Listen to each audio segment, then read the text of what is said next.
Hey everybody, welcome to McKellar Motivational Monday.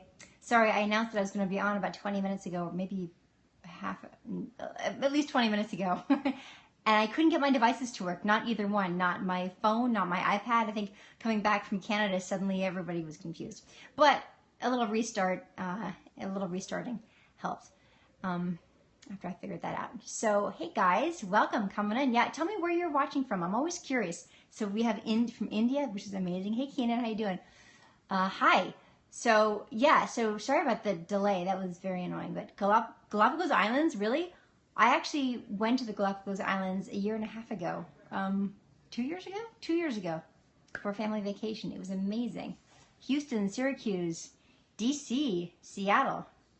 Nice. New Jersey, Georgia, Delaware. Very cool. Boston, Ohio. Well, I'm in Los Angeles. I was in Vancouver, New Jersey. Hey, Allie. Well, welcome back. So I'm going to Ireland, Colombia. That's so cool.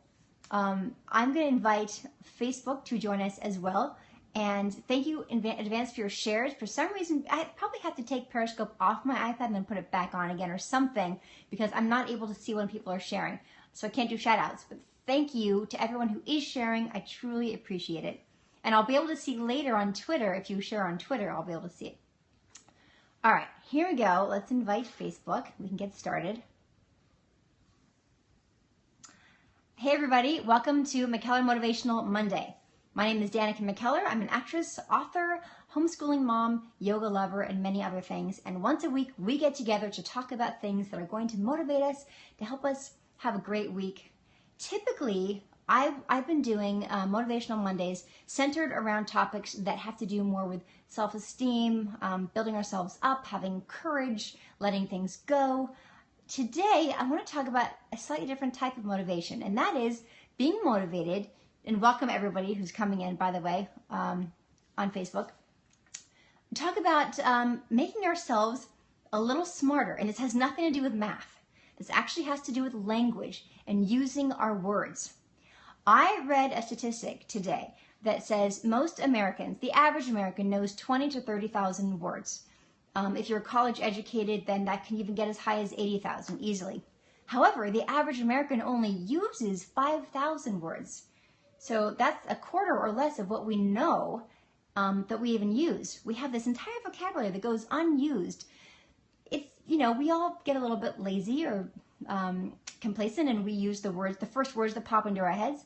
But I would argue that not only is stretching our vocabularies better for us just to seem educated and to have better job opportunities or whatever it is you're trying to do, trying to impress people, whatever, but also that using a better vocabulary or a bigger vocabulary will help you to understand yourself better. It helps us to understand ourselves. If we can articulate something, we can understand it better. I remember hearing that Shakespeare invented the word lonely. So people could say they were alone and that they were sad about being alone, but they didn't have the word lonely. And even having that word puts a name on it. And when you can label something, we can look at it and we can see it. It becomes this tangible thing in front of us. So I've always encouraged, on many of my scopes, you probably remember, encourage people to keep a journal. I keep a journal. I don't write in it every day, but when something affects me, I write in it. And I've been toying lately with the idea of writing, but with a better vocabulary, using more interesting words, being more descriptive.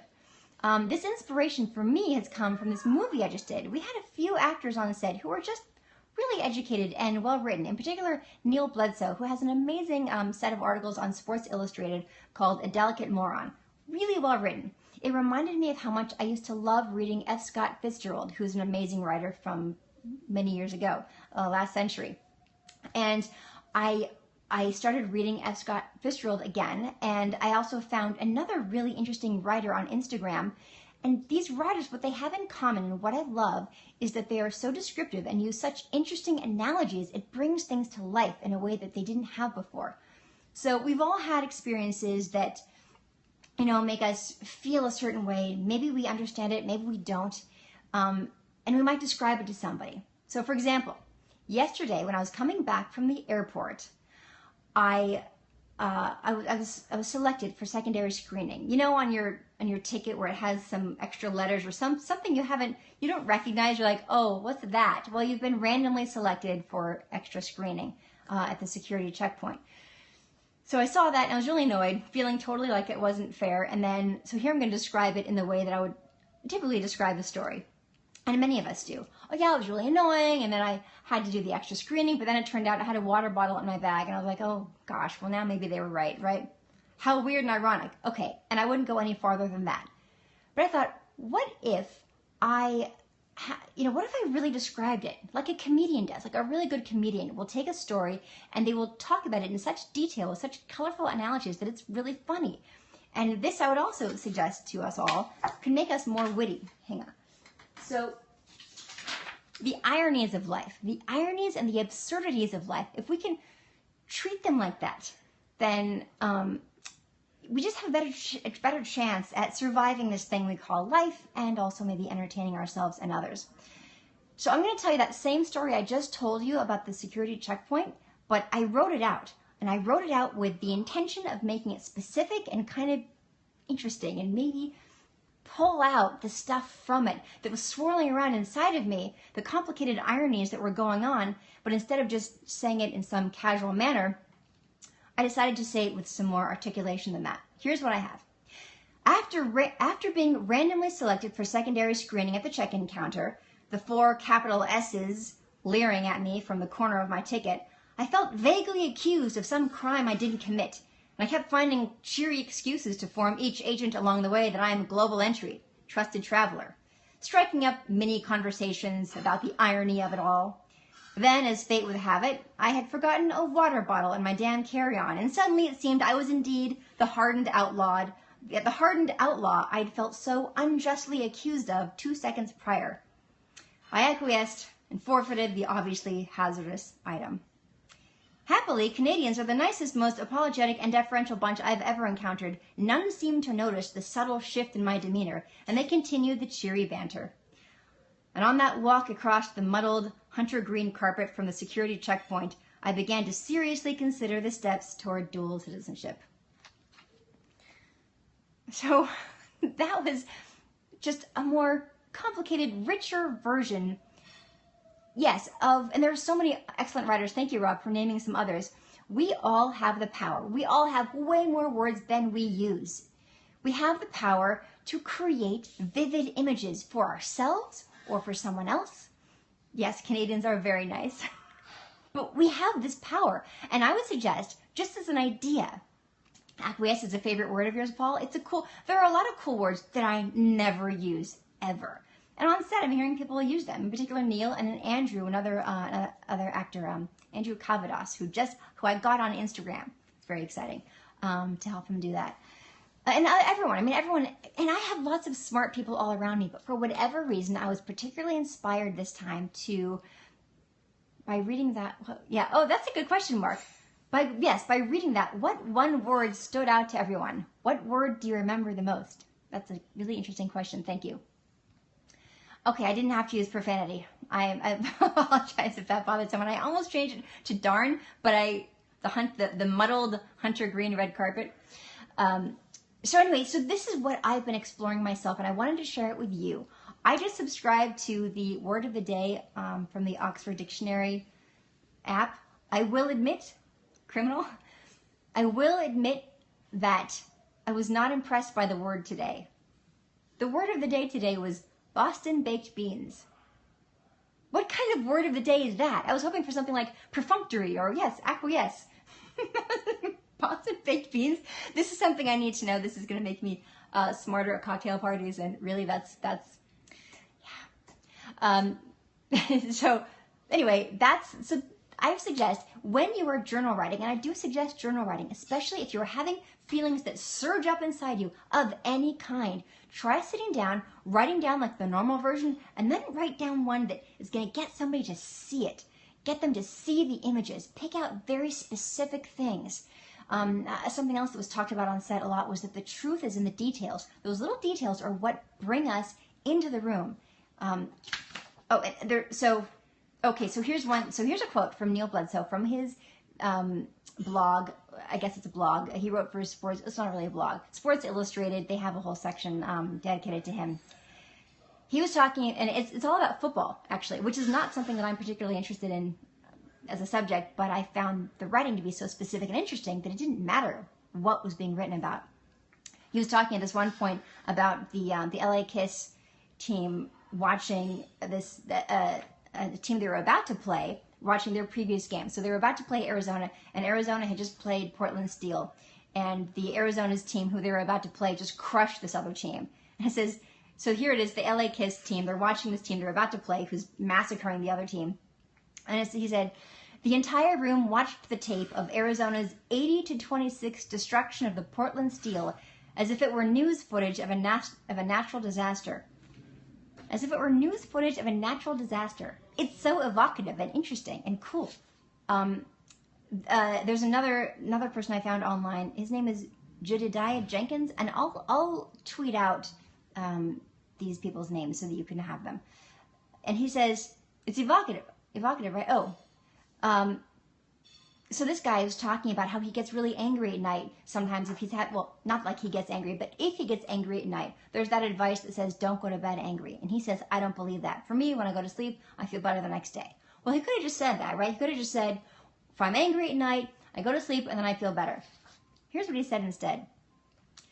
The quiet darkness of my dreaming calms the growing wolf, and I wake up the next day feeling so much better. The quiet darkness of his dreaming calms the growing wolf. I mean, that's so cool. Growling wolf. Actually, both are cool. I thought it said growing wolf, but growling wolf was cool too. But the image of the wolf, this image of this wolf being calmed by the quiet darkness, that is so cool, right? That's really cool. It's just, hi, Harvey. Is that what you meant? I just think it is so, don't go to sleep, cantankerous. Thank you, Paul. Good word, cantankerous. The imagery, yes, Naomi, the imagery. And this imagery is something we all have the power to create. We have so many words. So, take a look and take a look. Yes, creative writing. We all have that in us. We all do. I encourage you to check out these two writers, other writers.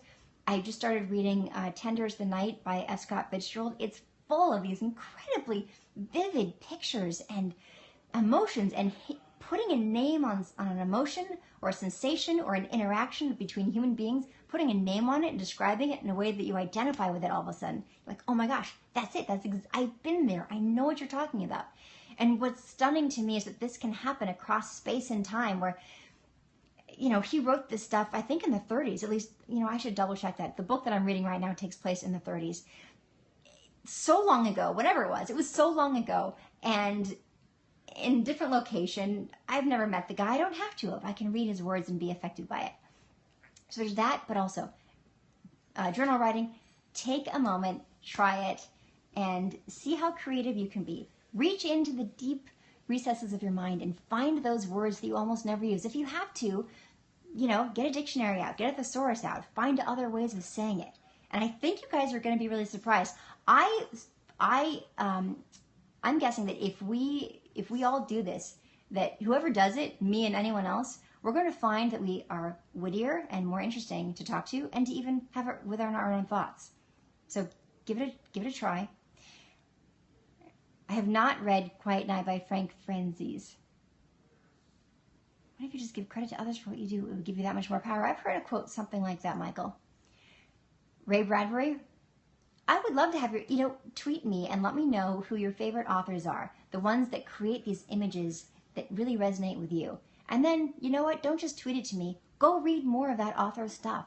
Be inspired. Be inspired, and then be inspired to not only receive the communication, but create it, even if just for yourself, but maybe for others as well. Tough to do in 140 characters. I'm not suggesting you send me your journal entries. Just, yes, journal writing helps with songwriting lyrics, I'm sure. Hang on a second. A couple trolls. So, yes, we need to get out of our heads and speak it. So thank you so much. Prayers for Houston. Is that the flood? I'm going to have to go check that out. I've had a couple people say that, and I'm going to go see what's going on. just got back from Vancouver shooting my movie. I've been a little bit in a cave under a rock. The flood. Okay. Your favorite author is Dr. Actually, it's not Dr. Seuss, it's Dr. Seuss. No, it's Dr. Seuss. Dr. Seuss. Well, thank you guys. Oh, J.D. Salinger. Yes, reading well-written literature naturally builds vocabulary as well. Yes, Amy, you don't have to subscribe to the Word of the Day from dictionary.com or the Oxford Dictionary app that I got. Well, everyone, and if you're having strong thoughts about the flood, try writing about that. Write about whatever is moving you. You'll get the most authentic, interesting stuff that way, and I think that it's going to be a fun experiment. So let me know how it goes for you guys. I'll be reading Tender is the Night in the meantime for my own vocabulary expansion. And hopefully I'll get better words of the day sent to me than Boston baked beans. But thank you so much. I love you and appreciate you all so much. Thank you so much for watching the Danicam. You are the D Squad. I will see you again very soon. Bye.